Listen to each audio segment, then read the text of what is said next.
Hi friends, it's Jyothi and Lalitha talks. ఈరోజు మనం big బాస్లో చూసింది ఏంటంటే నామినేషన్ ప్రక్రియ జరిగింది కాబట్టి మనం ఓట్లేసే అధికారం మనకు ఉంది కాబట్టి మనం మాట్లాడవచ్చు, మనం ఏమైనా చేయొచ్చు. గెలిపించే అధికారం మన చేతిలోనే బిగ్ బాస్ పెట్టాడు కాబట్టి ఎవరు జెన్యూనో ఎవరో కాదు అనేది మనం నిర్ణయించుకునేది మన చేతిలోనే ఉంది. మరి ఈరోజు ఏం జరిగిందో ఒకసారి చెప్తాను.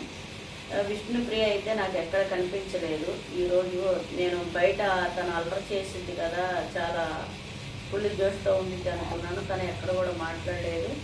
విష్ణుప్రియ నాకు ఎక్కడ గేమ్ కనిపించలేదు.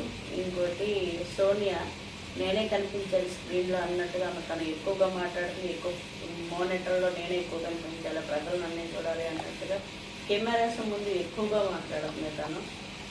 ఇంకోటి పేరున నామినేషన్ వచ్చినప్పుడు కూడా సోనియాకి పేరునకి మంచి ఫైట్ జరిగింది. ఇంకోటి బేబక్కని మరి సోనియా నామినేషన్ చేసింది. ఎందుకు అని అంటే కనుక మరి 14 మందికి వండి పెట్టేటప్పుడు ఎవరికి ఎలా కావాలనేది అందరికీ వండి పెట్టే అంత స్టైలు రుచి అంటే ఇది ఇల్లు కాదు, హోటల్ కాదు.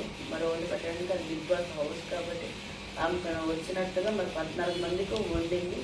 దాన్ని ఇష్టమైతే తినాలి, లేదంటే ఒక రోజు పస్తులు ఉండాలి, ఇంకా తప్పదు. మరి అది మన ఇంటికి కాదు కాబట్టి మనం ఏదైతే గోల్ మీద వచ్చామో దాని మీద ఉండి మరి వెళ్ళాలి కాబట్టి అవన్నీ చూసుకోవాలి. ఇంకోటి మణికంఠ వచ్చి పడుకోవడానికి వచ్చాడో, గేమ్స్ ఆడడానికి వచ్చాడో, మరి పాటలు పాడడానికి వచ్చాడో నాకైతే అర్థం కాలేదు.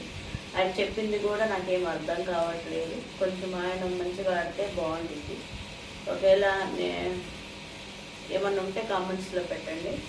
ఇంకోటి భాష కూడా కొంచెం యావరేజ్గా ఆడుతున్నాడు. ఇంకోటి నిఖిల్ కొంచెం జెన్యున్గా ఆడుతున్నాడు అని అనిపిస్తుంది. మరి ఇంకా రానున్న రోజుల్లో కూడా చూడాలి.